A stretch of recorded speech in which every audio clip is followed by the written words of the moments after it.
एक समय की बात है, सुंदरवन के जंगल में टुनटुनी चिड़िया अपने पिता टुन्नू चिड़ा के साथ एक किराए के घर में रहा करती थी। टुनटुनी की माँ के देहांत के बाद टुन्नू ने अकेले ही टुनटुनी चिड़िया का पालन पोषण किया था। वो अपना घर चलाने के लिए मजदूरी किया करता था। वो अपनी सारी कमाई अपनी बेटी टुनटुनी की पढ़ाई लिखाई में लगा दिया करता था। लेकिन फिर एक दिन अचानक एक दुर्घटना में टुनटुनी के पिता टुन्नू की मौत हो जाती है। अब टुनटुनी चिड़िया अनाथ हो गई थी, लेकिन समय के साथ साथ टुनटुनी की आर्थिक स्थिति खराब होने लगती है। उसके पास खाने पीने के लिए बिल्कुल भी पैसे नहीं बचते हैं। तभी उस घर का मकान मालिक चील सेठ वहाँ आता है। सुनो टुनटुनी, तुमने कई महीनों से इस घर का किराया जमा नहीं किया है। तुम्हें इस घर से अभी निकलना होगा। प्लीज सेठ जी, ऐसा मत करिए। मेरे पिताजी का देहांत हो गया है और इसी वजह से मैं घोंसले का किराया नहीं भर पा रही हूँ, क्योंकि मेरे पास बिल्कुल भी पैसे नहीं बचे हैं। और अगर आपने मुझे घर से निकाल दिया तो मैं बेघर हो जाऊंगी। कहाँ जाऊंगी मैं, कहाँ रहूंगी? देखो टुनटुनी, मैं तुम्हारी कंडीशन को समझ सकता हूँ, लेकिन इसमें मैं तुम्हारी कोई मदद नहीं कर सकता, क्योंकि मेरे भी कुछ उसूल हैं जिसे मैं किसी के लिए नहीं बदल सकता। इस तरह टुनटुनी चिड़िया चील सेठ से खूब विनती करती है, लेकिन चील सेठ उसकी एक नहीं सुनता और उसे घर से बाहर निकाल देता है। फिर टुनटुनी चिड़िया मदद मांगने के लिए अपने चाचा चाची के पास जाती है, जहाँ उसके चाचा कालू सेठ उससे कहते हैं, तुम चिंता मत करो टुनटुनी, हम है ना, आज से हम तुम्हारा ख्याल रखेंगे और तुम हमारे साथ हमारे घर पर रहोगी।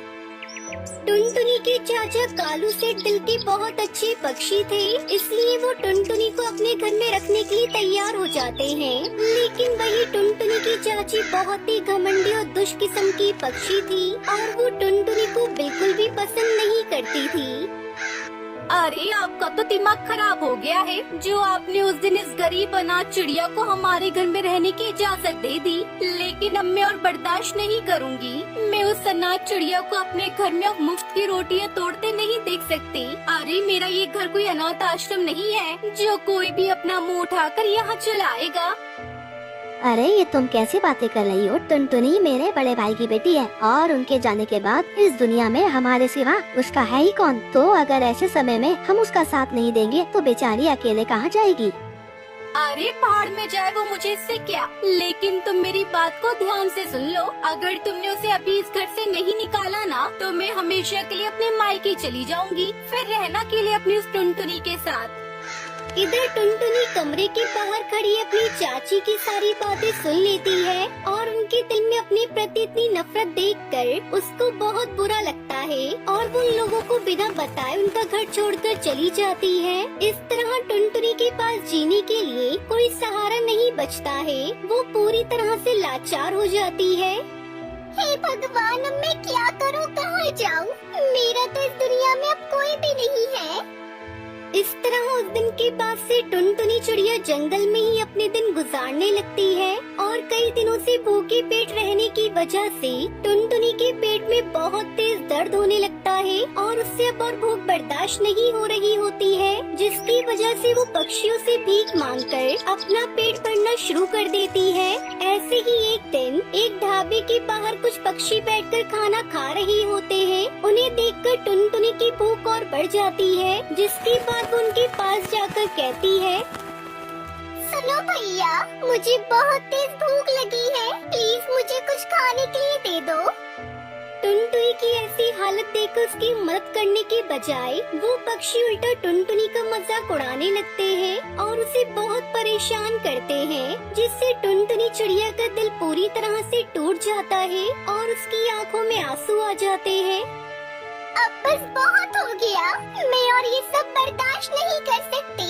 मुझे ऐसी मतलबी दुनिया में नहीं जीना, जहाँ हर कोई दूसरे की तकलीफ का सिर्फ मजाक उड़ाता हो। इसलिए पिताजी, अब मैं भी आपके पास आ रही हूँ। अब मैं यहाँ नहीं जी सकती हूँ।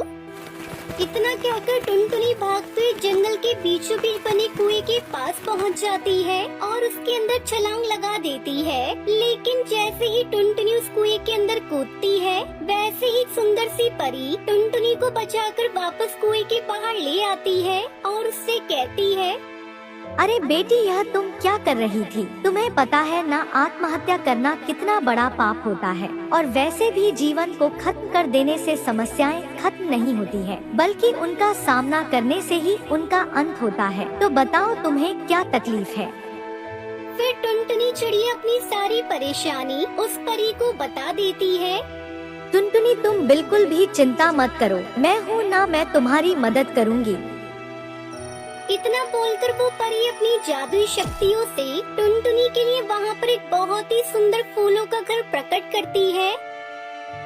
सुनो टुनटुनी, आज से यह जादुई फूलों का घर तुम्हारा है। तुम्हें इस घर में किसी भी चीज की कोई तकलीफ नहीं होगी, और हाँ, यह जादुई फूलों का घर तुम्हें तुम्हारी जरूरत की सारी चीजें देगा। इसलिए अब से तुम्हें किसी के भी सामने हाथ फैलाने की जरूरत नहीं पड़ेगी, और तुम अपनी आगे की जिंदगी बहुत ही सुकून से जी पाओगी। आपका बहुत बहुत शुक्रिया परी जी। आज आपने मुझे जादुई फूलों का घर नहीं बल्कि मुझे जीने का सहारा दे दिया। मैं आपका यह एहसान कभी नहीं भूलूंगी।